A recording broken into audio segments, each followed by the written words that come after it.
రాష్ట్రంలో గత ప్రభుత్వ కాలంలో అదానీ గ్రీన్ ఎనర్జీ నుండి 7,000 మెగావాట్ల విద్యుత్ కొనుగోలు నిమిత్తం సెకీతో జరిగిన విద్యుత్ ఒప్పందాలను కూటమి ప్రభుత్వం వెంటనే బహిర్గతం చేయాలని విజయవాడ ట్యాక్స్ పేయర్స్ అసోసియేషన్ విద్యుత్ వినియోగదారుల ఐక్యవేదిక డిమాండ్ చేసింది. విద్యుత్ ఒప్పందం అవినీతితో కూడుకోవడంతో ప్రజలపై భారాలు మోపుతున్నారని ఆరోపించారు. ఆ ఒప్పందాలను రద్దు చేయాలని ఐక్యవేదిక ప్రతినిధులు ఆంజనేయులు సాంబిరెడ్డి కోరారు. ట్యాక్స్ పేయర్స్ అసోసియేషన్ కార్యాలయంలో ఏర్పాటు చేసిన విలేకరుల సమావేశంలో ఐక్యవేదిక ప్రతినిధులు ఆంజనేయులు సాంబిరెడ్డి మాట్లాడుతూ ఒప్పందాలను రద్దు చేసుకోకపోవడం వల్ల 29,000 కోట్ల రూపాయలు పెనాల్టీ చెల్లించాల్సి వస్తుందని ఆవేదన వ్యక్తం చేశారు. అదానీ కోసం ఈ ఒప్పందాలను రద్దు చేయకుండా ప్రభుత్వం అలసత్వం వహిస్తోందని చెప్పారు.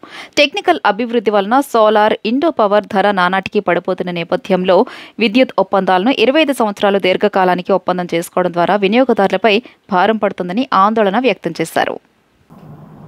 మన రాష్ట్రంలో గత ప్రభుత్వ హయాంలో అదానీ గ్రీన్ ఎనర్జీస్ నుంచి 7,000 మెగావాట్ల విద్యుత్తుని కొనడానికి సెకీతో ఒప్పందం చేసుకున్నారు. ఈ ఒప్పందం అవినీతితో కూడుకున్నటువంటిది. దీన్ని రద్దు చేయాలి అని చెప్పని విద్యుత్ వినియోగదారుల ఐక్యవేదికగా మేము దాన్ని డిమాండ్ చేసాం. మేమే కాదు, రాష్ట్రంలో చాలామంది డిమాండ్ చేస్తున్నారు, రాజకీయ పార్టీలు డిమాండ్ చేస్తున్నాయి.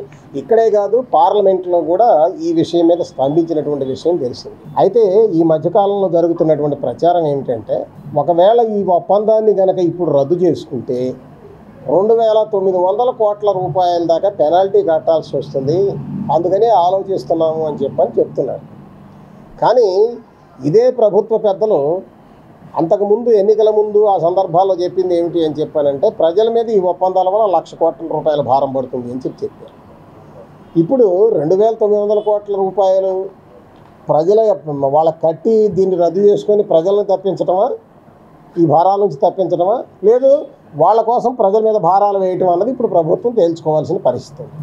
అయితే ఇది అదానీని రక్షించడం కోసం, ఆ ఒప్పందాలు రద్దు చేసుకోకుండా ఉండడం కోసం ఇటువంటి ప్రచారం చేస్తున్నారని మేము భావిస్తున్నాం. అయితే ఇందులో మేము డిమాండ్ చేసేది ఏంటంటే, ఇవన్నీ నోటి మాటలొద్దు. ఊరక అన్ని వేల కోట్లు పడుతుంది, ఇన్ని వేల కోట్లు పడుతుందని ఈ నోటి మాటలొద్దు. మీరు దాన్ని ఆ ఒప్పందాలన్నింటినీ కూడా వెబ్సైట్లో పెట్టండి, పబ్లిక్ డొమైన్లో పెట్టండి. పబ్లిక్ డొమైన్లో పెడితే పబ్లిక్ చూస్తారు. మీరు అవి దాచిపెట్టేసి సింపుల్గా మీరు పడుతుంది అని చెప్పానంటే, మా అభిప్రాయం ప్రకారం ఎక్కడ కూడా అటువంటి క్లాజులు లేవు. కానీ ఉంది అని చెప్పని మీరు అనుకున్నప్పుడు ఆ విషయాలు మీరు ప్రవేశపెట్టండి. మీరు దాన్ని పబ్లిక్ డొమైన్లో పెడితే అందరూ చూస్తారు. కాబట్టి మేము పబ్లిక్ డొమైన్లో పెట్టాలి అని కోరుతున్నాం. ఆ ఒప్పందాలు రద్దు చేయాలి అని కోరుతున్నాం. ప్రధానంగా ఈ సోలార్ ప్లేట్స్ అనేవి లైఫ్ టైం 25 సంవత్సరాలు పనిచేస్తే తర్వాత కూడా కొంత పనిచేయచ్చు. 25 సంవత్సరాలు అవి యాక్టివ్గా పనిచేస్తాయి. అంటే మొత్తం లైఫ్ టైం అగ్రిమెంట్ అంతా కూడా గవర్నమెంట్దే. తర్వాత మళ్ళీ గవర్నమెంట్ మారింది, కొత్త గవర్నమెంట్ వచ్చింది వైసీపీ. వాళ్ళు సుమారు ₹2, 2.5 మధ్యలో వాళ్ళు అగ్రిమెంట్ చేసుకున్నారు. వాళ్ళు దీర్ఘకాలిక ఒప్పందాలే.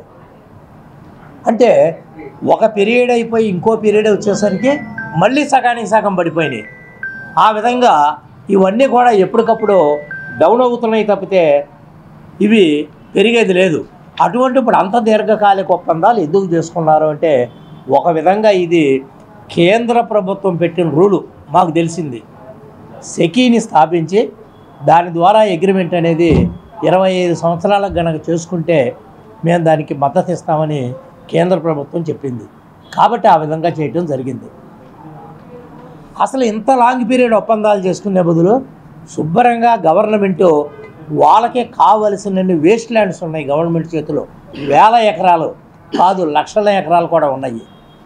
మరి అటువంటిప్పుడు నువ్వే చక్కగా ఆ సోలార్ పవర్ ప్రాజెక్టు అవన్నీ కూడా కొని శుభ్రంగా నువ్వే సొంతంగా పెట్టవచ్చు కదా. గవర్నమెంటు 25 సంవత్సరాల వరకు నీకు ఏ ఖర్చు లేదు కదా. ఒక్కసారి కనుక నువ్వు ఇన్వెస్ట్మెంట్ చేస్తే ప్రభుత్వం 25 సంవత్సరాల వరకు నువ్వేం దాని మీద పెట్టుబడి పెట్టాల్సిన అవసరం లేదు. ప్రైవేటు వాళ్ళ దగ్గర నుంచి నువ్వు కొని ఈ విధంగా చేసే బదులు నువ్వే పెట్టుబడి పెడితే మంచిది. ఒకటి, ఇవి లాంగ్ టర్మ్ 25 సంవత్సరాల పాటు ఉపయోగపడేవి కాబట్టి గవర్నమెంటే సోలార్ యూనిట్లు పెట్టాలి. ఇక రెండోది, నువ్వు బయట ఒప్పందాలు ఎంతైతే చేసుకుంటున్నావో వినియోగదారుడు సోలార్ ప్రాజెక్టు కనుక పెట్టుకున్నట్లయితే వాళ్ళకు కూడా అదే రేట్ ఇవ్వు.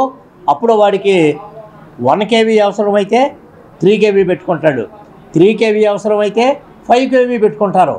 ఆ విధంగా ప్రజలందరి దగ్గర నుంచి మీకు విద్యుత్ వస్తుంది కదా. ఎవరో ఒక పెట్టుబడిదారుడికి మీరు సహాయం చేసే బదులు ఇది డైరెక్ట్గా మీ ప్రజలకి మీరే సహాయం చేయొచ్చు కదా. కాబట్టి ఇది మా రెండో అడ్వైజు. ఎప్పటికైనా ప్రభుత్వం ఇవన్నీ కూడా పునరాలోచించి ప్రజలకు ఉపయోగపడే విధంగా ప్రజలకు తెలియజెప్పి వాళ్ళ అభిప్రాయాలు కూడా తీసుకుని కనుక చేస్తే బాగుంటుందనేది మా ట్యాక్స్ పేయర్స్ అసోసియేషన్గా మా సలహా.